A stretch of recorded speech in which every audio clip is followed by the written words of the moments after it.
is one of the most simple and easy recipes you will find for making donuts. It doesn't require much ingredients.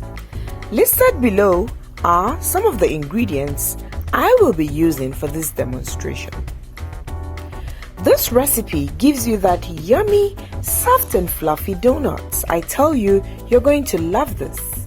I like to serve mine with some coffee or tea. It always comes out so yummy. Without saying much, let's get started. The first thing you're going to do is to activate the yeast. Here I have 1 cup of warm milk. I've added active dry yeast. You mix that well and set aside to sit for about 5 minutes. Next, you're going to mix your dry ingredients. So, in my bowl, I've added some flour, salt, and sugar. I'm mixing that well, and then I'm following that with the yeast mixture. You're going to have to mix this until you have a very soft and smooth dough. So here, our dough is looking a bit sticky.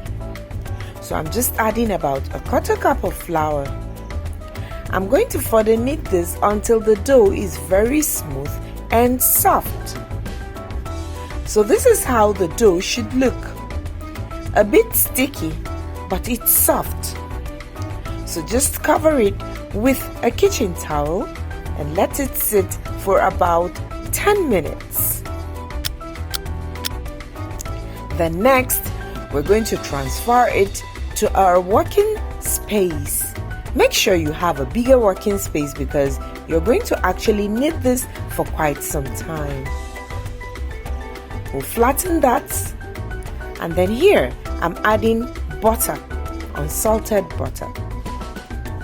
Just using your hands, you're going to knead this for at least 6 to 8 minutes until the dough becomes very soft. I know it looks a mess right now. Don't worry, trust the process. Keep kneading until your working surface remains clean and your dough becomes very soft, as you can see it here. Next thing is to rest this for an hour. Just place it in your bowl, cover it with the kitchen towel, and let this sit for 1 hour or until it doubles in size. Time now to give it a light punch to release out the air buildup in the dough. And then we just transfer it to our working space.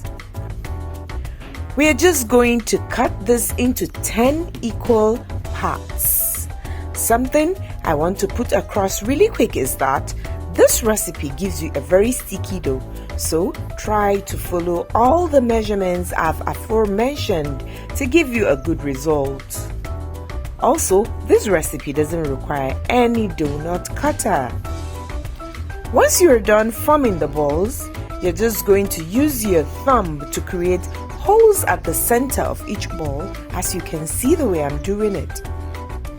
Once you're done, place them on the tray. So here I have a tray that has a parchment paper, and I've also spread some flour on it. Make sure you spread flour on your space where you'll be letting the donuts to sit and rise. We're just going to let that rise for about 40 minutes.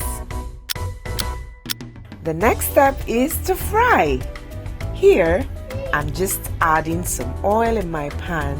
I'll heat that, and then once the oil is hot enough, I'll put the donut pieces into it and fry over medium heat. Ensure not to cook them over high heat, else your donuts will burn. Once they are done, remove them from the hot oil and place on a kitchen towel to drain excess oil. That's it, folks. Our donuts are ready to serve. They are soft and yummy. The aroma is also so amazing. Serve this with any drink of your choice. You're going to love it. Thanks so much for watching. See you next time. Bye.